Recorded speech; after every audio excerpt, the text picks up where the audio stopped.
వేంచేసి ఉన్న సత్యమైన తల్లి కోరిన కోరికలు తీర్చేటువంటి కొంగు బంగారంగా విరాజిల్లుతున్న శ్రీ శ్రీ శ్రీ వాసవి కన్యకా పరమేశ్వరి అమ్మవారి 22వ దసరా నవరాత్రి మహోత్సవం సందర్భంగా ఆలయం వద్ద భక్తులకి అన్ని రకాల సదుపాయాలు కలగజేశారు. అంగరంగ వైభవం యొక్క కార్యక్రమాలు జరగడానికి అన్ని రకాల ఏర్పాట్లు ఉన్నాయి. సరస్వతీదేవి అలంకారంలో సుమారుగా 1000 మంది విద్యార్థులు కూర్చునే విధంగా కమిటీ వారు ఏర్పాట్లు చేశారు. ఈ యొక్క కార్యక్రమాలన్నీ కూడా ఆలయ ప్రధాన అర్చకులు శ్రీ మేడూరి వెంకటరమణ శర్మ గారు అలాగే ఏరంకి సుబ్రహ్మణ్య శర్మ గారి కార్యక్రమాలు జరుగుతున్నాయి. ఈ కార్యక్రమానికి మాకు లైటింగ్ టిప్ టాప్ డెకరేషన్ అన్ని కూడా శ్రీ ఏపటి టిప్ టాప్ వాసు గారు మాకు సమకూర్చారు. అలాగే వంట సహకారం మొహమ్మద్ జగ్గారావు గారు అందజేస్తున్నారు. ప్రతి ఒక్కరు కూడా ఈ కార్యక్రమాన్ని తప్పనిసరిగా విచ్చేసి అమ్మవారి యొక్క ప్రభుత్వ పాత్రలు కావాలని కూడా ప్రార్థిస్తూ ఉన్నాం. అలాగే 4/10/2025 శనివారం అంగరంగ వైభవంగా అన్నప్రసాద వితరణ కార్యక్రమం ఎంతో మహామహిమాన్వితమైన శక్తివంతమైన అన్నప్రసాద వితరణ కార్యక్రమం జరుగుతుంది. యావన మంది భక్తులు ఆ కార్యక్రమాన్ని విచ్చేసి అమ్మవారి యొక్క ప్రసాదాన్ని స్వీకరించి కృప పాత్రగా ప్రార్థిస్తున్నాం.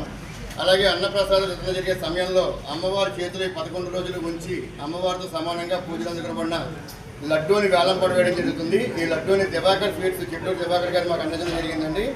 వారు ఇచ్చినటువంటి లడ్డు ప్రతి సంవత్సరం కూడా వారే ఇస్తున్నారు కదా 22 సంవత్సరాలుగా. ఆ లడ్డూని వేలం పడవేయడం జరుగుతుంది. అలాగే 11 రోజులు అమ్మవారికి అలంకరణ చేసినటువంటి చీరలు, పట్టు చీరలు, అలాగే భక్తులకి సంబంధించినటువంటి చీరలు కూడా వేలం వేయడం జరుగుతుంది.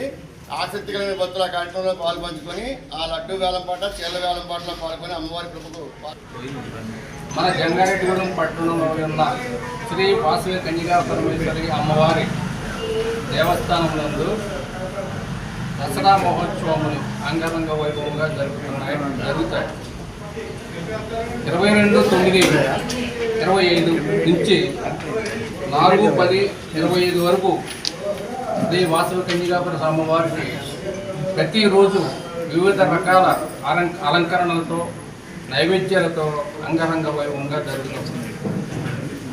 మరి ప్రత్యేక విశేషం ఏంటంటే ఈసారి ఈ దేవస్థానంలో మనం దేవీ నవరాత్రులు అంటే దసరా మొదలెట్టి 22 సంవత్సరాలు అయింది. అలాగే 22వ తారీఖు నుంచే దేవి దసరా నవరాత్రులు ప్రారంభమవుతున్నాయి. ఇది ఇక్కడ విశేషం. దసరా నవరాత్రి మొదలు 22వ సంవత్సరం ఇక్కడ మొదలెట్టి 2 కలిపి ఒకే తారీఖు వస్తున్నాయి. కాబట్టి ప్రజలు ప్రతిరోజు అందరూ విచ్చేసి అమ్మవారిని దర్శించి తీర్థ ప్రసాదాలు స్వీకరించి అమ్మవారి ప్రభుత్వ పాత్ర అవ్వాలని చెప్పి మనస్ఫూర్తిగా మేమందరం కోరుకుంటున్నాం.